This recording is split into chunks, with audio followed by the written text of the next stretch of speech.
Naalala ko tuloy yung napanood kong video ni Banat Baybayon nung pinagkumpara niya yung way of talking or delivering speeches si Sara Duterte at si President Bongbong Marcos. Napanood niyo ba yon? Nung sinabi ni Banat Bay na kapag si Sara daw ang nagsalita, ang linaw-linaw. Samantalang every time na maririnig niya si Bongbong Marcos mag-speech, para daw bangag. Si Bibi Sara Duterte nagsasalita, malinaw. Excuse me po, sorry. Pasensya na. Totoo naman po, di ba? Pag si BP Sara, napakalinaw ho ng kanyang pananalita. Pero, hindi ko alam. Tinitingnan ko yung speech ni Marcos. Parang speech ng isang bangag. Kawawa naman itong mga taong ito, no? Kahit nakitang-kita natin ang kaibahan ng pananalita ni Bongbong Marcos kay Sara Duterte, talagang ipagtatanggol pa nila yung kanilang idolo. Sa bagay, ganun po talaga. Kung sino ang sinusuportahan nyo, kahit na alam nyong mali, ipagtatanggol ninyo. Kapag nag-i-speech daw si President Bongbong Marcos, parang bangag. Our foreign policy has always been to encourage peace and to foster cooperation, whilst also ensuring that international law is faithfully complied with and permeates all facets of relations amongst nations. For it is only through a rules-based international order that peace and development can be achieved. Excellencies, ladies and gentlemen, it is a sense of fulfillment and pride that I share the Philippines' economic performance in 2024, despite domestic headwinds and geopolitical tensions. So you will excuse me if I... Siyempre, hindi po mawawala yung salitang bangag dito sa mga DDS na to. Kamustahin naman natin si Sara Duterte.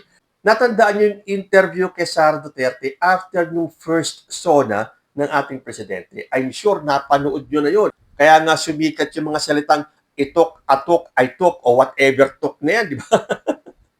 Ma'am, Vice President, could you just give us your thoughts on the State of the Nation address? The State of the Nation of President Marcos, I think everyone or many of those who do not understand economic numbers were overwhelmed with the numbers in the first part of the speech. That was, I think, the reason why it took a long time for people to start clapping, because the economic part was in the beginning, and many people really do not understand economic numbers. Tapos isa pa, sa isang hearing, tinanong si VP Sara kung alam niya ba yung proyekto ng Wi-Fi. Is the good Vice President familiar with the public Wi-Fi program? Madam Chair, yes, it is under the admin.